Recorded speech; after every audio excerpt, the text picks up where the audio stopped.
Pulivendula ZPTC seat TDP కైవసం చేసుకోవడం జరిగింది. చాలా భారీ మెజార్టీతో పులివెందుల మండల జెడ్పీటీసీ అయితే కైవసం చేసుకున్నటువంటి టీడీపీ ప్రస్తుతం విజయోత్సవాలు జరుపుకున్నటువంటి పరిస్థితి. అయితే స్థానికంగా జగన్మోహన్ రెడ్డి పరిస్థితి అయిపోయిందా అంటే రాజకీయ విశ్లేషకులు అవునా అని చెప్పేసి చెప్తూ ఉన్నారు. సొంత పార్టీలోనే సొంత నియోజకవర్గంలోనే ఈ విధంగా ఈ ప్రతికూల పరిస్థితి ఎదురైతే భవిష్యత్తులో జగన్మోహన్ రెడ్డి పరిస్థితి ఏంటి? ఇదే అంశం గురించి మరిన్ని విషయాలు తెలుసుకోవడానికి మనతో ఉన్నారు కాంగ్రెస్ పార్టీ రాష్ట్ర అధికార ప్రతినిధి కాసరగడ్డ నాగార్జున గారు. నమస్కారం అండి. నమస్తే brother. Pulivendula ZPTC seat result ఇప్పుడే వచ్చింది. 658 ఓట్లు వచ్చాయి వైసీపీకి సొంత మండలంలో. జగన్మోహన్ రెడ్డి పని ఏమైపోయిందంటారు? అంటే ఈ రిజల్ట్ చూసుకుంటే మనం ఏంటి, 650 ఓట్లు వైసీపీకి వస్తే టీడీపీకి 6700 ఓట్లు వచ్చాయి. అంటే దాదాపు 6000 ఓట్ల మెజారిటీతో టీడీపీ గెలిచింది. అంటే దీన్ని బట్టి మనం ఏం అర్థం చేసుకోవాలి? దీనికంటే ముందు జగన్మోహన్ రెడ్డి అర్థం చేసుకోవాల్సింది ఏంటంటే, ఆయన ముఖ్యమంత్రిగా ఉన్నప్పుడు జరిగిన ఎమ్మెల్సీ ఓట్లలో కౌంటింగ్ ఒక్కసారి మనం తీయాలి. ఓకే. ఎందుకంటే రాయలసీమ ఎమ్మెల్సీ పట్టుభద్రుల ఎలక్షన్ టైంలో కూడా పులివెందుల్లో ఆయన మెజారిటీ కోల్పోయాడు. ఏది, ఆయన సొంతగా ప్రాతినిధ్యం సీఎంగా ఉండి ఎమ్మెల్యేగా ఉండి తర్వాత జరిగిన ఎలక్షన్లో ఆయన ఘోర పరాజయం పొందాడు. ఆ రోజు ఆయన అనుకోవాలి, నా పని అయిపోయింది, నేను ఏం తప్పు చేశాను, బహుశా నేను అమ్మే లెక్కర ఏదైతే నాడు సారాయి ఉందో ప్రజల మీద ఎఫెక్ట్ పడిందా, లేదు నేను తీసుకొచ్చిన స్కామ్లింగ్ కూడా నా ఇబ్బంది పడుతుందని చెప్పి ఆ రోజు జగన్మోహన్ రెడ్డి కనుక ఒక గంట కూర్చొని అనాలిసిస్ చేసుకుంటే పరిస్థితి ఈరోజు వచ్చేది కాదు. ఓకే, ఈరోజు వచ్చేది కాదు. జగన్మోహన్ రెడ్డి గారు ఆ రోజు నేను మళ్ళీ అధికారంకి వస్తాను, ఎన్ని తుపాయి సెలక్షన్లు అనుకోబట్టే ఇక్కడ దాకా వచ్చింది. ఎందుకంటే ఒక నాయకుడికి ఉండవలసిన లక్షణాలు కొన్ని ఉండాలి. ఏమంటే అన్నీ ఉన్నప్పుడు అణిగిమణిగి ఉండాలి. అధికారం ఉన్నప్పుడు అధికారం మదంతో నోటికొచ్చిన మాటలు మాట్లాడి నేనే రాజుని, నేనేం తెలుసుకున్న అయిపోద్దన్న అహం చూపించకూడదు. అన్నీ ఉన్నప్పుడే అణిగిమణిగి ఉండాలి.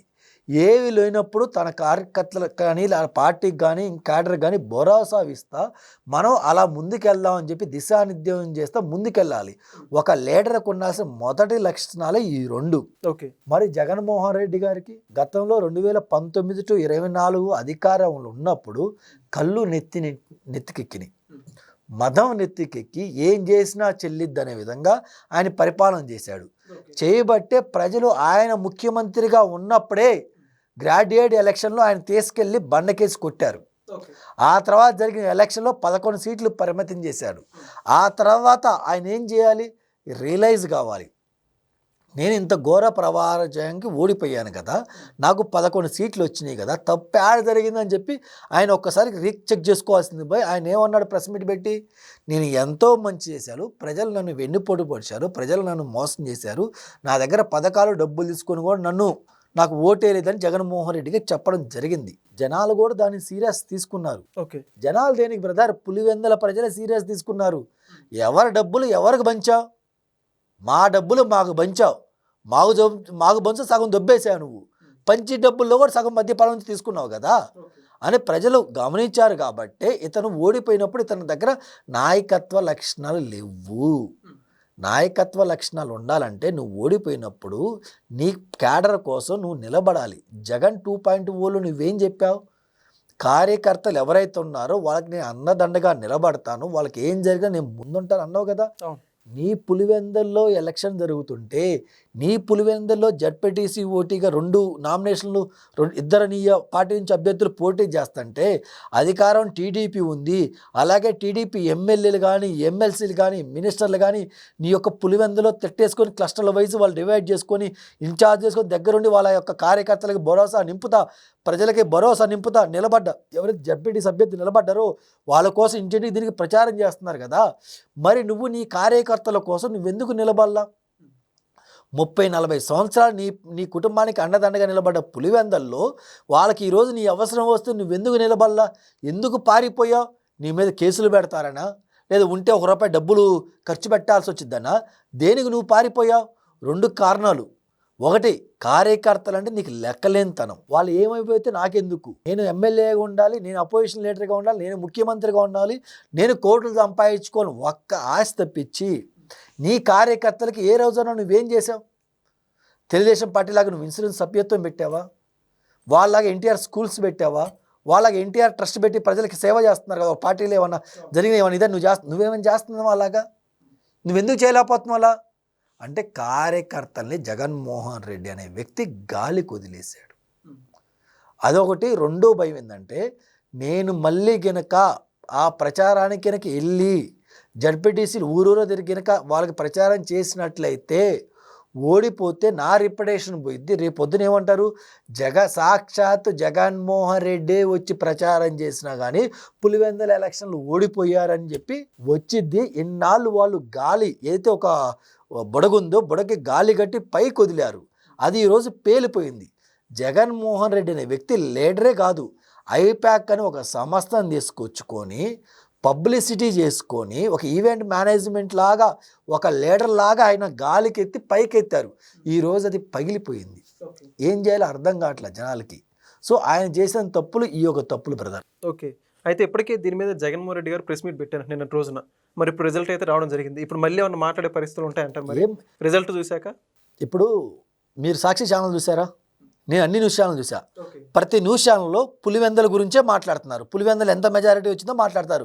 జగన్మోహన్ రెడ్డి పరిస్థితి అయిపోయిందని మాట్లాడుతున్నారు. ఈరోజు ఇంకొక అడుగు ముందుకేసి ఏమంటున్నారు, ఎవరైతే వైఎస్ఆర్సీపీ కార్యకర్తలు ఉన్నారో, నాయకులు ఉన్నారో, లీడర్లు ఉన్నారో వాళ్ళు ఈరోజు అర్థం చేసుకుని అనాలిసిస్ చేసుకున్నారు. ఏమని, గతంలో మనం కాంగ్రెస్ పార్టీ కదా, కాంగ్రెస్ పార్టీ ఎంతోమంది ముఖ్యమంత్రులు ఇంత ఘోరంగా ఓడిపోయిన చరిత్ర మనకు ఎక్కర్లేదు, ఇంత మాట్లాడుతున్న మనకు ఎక్కర్లేదు, మనం మన పాత కాంగ్రెస్కి ఎందుకు వెళ్ళకూడదు, ఇది మన పార్టీ కాదు. ఈరోజు అర్థమైంది, జగన్మోహన్ రెడ్డి గారి సొంత నియోజకవర్గంలో ఉన్న సొంత కార్యకర్తలకి అండగా నిలబడలేదు, మనకి ఆయన ఏం చేస్తారు రా స్వామి, మనకి ఈ పార్టీ అవసరం అని చెప్పి చాలామంది కార్యకర్తలు పార్టీ మారుదాం, మన ఓన్ పార్టీకి వెళ్దాం అని చెప్పి కార్యకర్తలు చూస్తున్నారు ఈరోజు.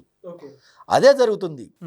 మరి అయితే అవినాష్ రెడ్డి మాట్లాడుతూ ఎన్నికల ఫలితాలను ఎవరు సీరియస్గా తీసుకోవద్దు, మనకు కూడా మంచి రోజు వస్తుంది, అప్పుడు టీడీపీ పార్టీకి కావచ్చు అన్ని రాజకీయ పార్టీలకు గుణపాఠం చూద్దామని చెబుతున్నారు. ఏమంటారు? మంచి రోజు వాళ్ళకి వచ్చింది.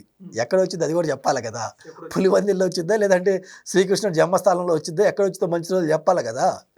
మంచి రోజులు చెప్తే వస్తాయి వాళ్ళకి, మంచి రోజులు ఎందుకు ఉంటాయి, కానీ ఎక్కడ ఉంటాయి అది క్వశ్చన్. సాక్షిలో అంటే రిమైనింగ్ ఛానల్స్లో పులివెందుల ఎలక్షన్లే మాట్లాడతారు, ఇంకేం మాట్లాడట్లా.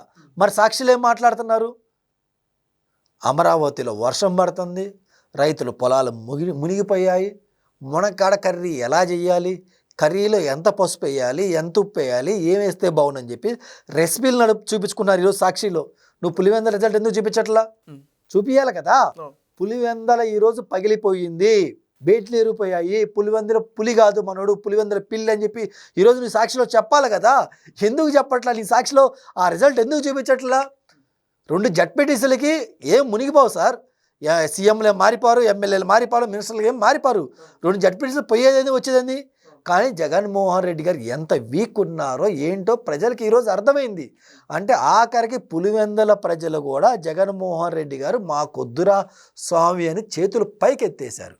మరి పులివెందుల ప్రజల చేతులు పైకెస్తే రాష్ట్ర ప్రజలు ఎందుకు ఎత్తరు? వాళ్ళంగా 4 ఆకులు ఎక్కువ చదివారు కదా. పులివెందుల ప్రజలు ఎత్తకముందే రాష్ట్ర ప్రజలు చేతులు పైకెత్తారు. అది చూసిన తర్వాత పులివెందుల ప్రజలకు రిలే చేసినాయి, ఇప్పుడు పులివెందుల ప్రజలు చేతులు పైకెత్తారు మా కొద్దురా స్వామి అని చెప్పి. ఈ విజయంలో జెడ్పీటీసీ ఉప ఎన్నిక సంబంధించి విజయం వెనక ఎవరున్నారంటే మీరే? జగన్మోహన్ రెడ్డి గారే ఉన్నారు. జగన్మోహన్ రెడ్డి గారు. ఈ కూటమికి ఇంత విజయం రావడానికి గల కారణం ఎవరు? జగన్మోహన్ రెడ్డి గారే. ఎందుకు? ఆ రోజు నువ్వు అధికారంలో ఉన్నప్పుడు నీ కన్ను మిన్నాడకుండా కుప్పం వెళ్ళి వైనాడ్ కుప్పం అని చెప్పి కుప్పం మున్సిపాలిటీ, జడ్పీటీసీలు, ఎంపీటీసీ, సర్పంచులు ఎవరిని నామినేషన్ వేయకుండా ఏకగ్రీవం చేసుకొని నీ యొక్క దందా నువ్వు చూపించావు కదా. మరి నారా లోకేష్ ఏమన్నా పెరుగన్నది అంటున్నాడా? ఆయన ఉప్పు కారం తింటాడు కదా. ఆయన రాజ్యం వచ్చింది, ఆయన రెడ్ బుక్ ఓపెన్ చేశాడు, నువ్వు కనపడకుండా పోయినావు. చివరికి నీ పులివెందులు కూడా కనపడలేదు కదా. ఆ రోజు వైనాడు కుప్పం అన్నావు, వాళ్ళు కుప్పం గెలుచుకున్నారు. ఈరోజు వాళ్ళు చెప్పకుండా నీ పులివెందులు గెలిచి చూపించారు కదా. అంటే కంపేర్ చేసుకోవాలి, ఎవరు ఏందని కంపేర్ చేసుకోవాలి. నువ్వు మాటలు చెప్పావు, ఈయన లోకేష్ చేతులతో చూపించాడు, ఫాసక్ అంతే కదా. ఇంకా ఒకటే అండి, జగన్మోహన్ రెడ్డి ఇంత కూటమికి ఇంత విజయం వేయడానికి గల కారణం జగన్మోహన్ రెడ్డి. ఆయన పరిపాలన ఎంత చెత్త పరిపాలన ఈరోజు ప్రజలకు అర్థమైంది. అందుకే కూటమి ఇంత విజయం ఇచ్చారు. Thank you. Thank you. Please subscribe to Leo news for more videos.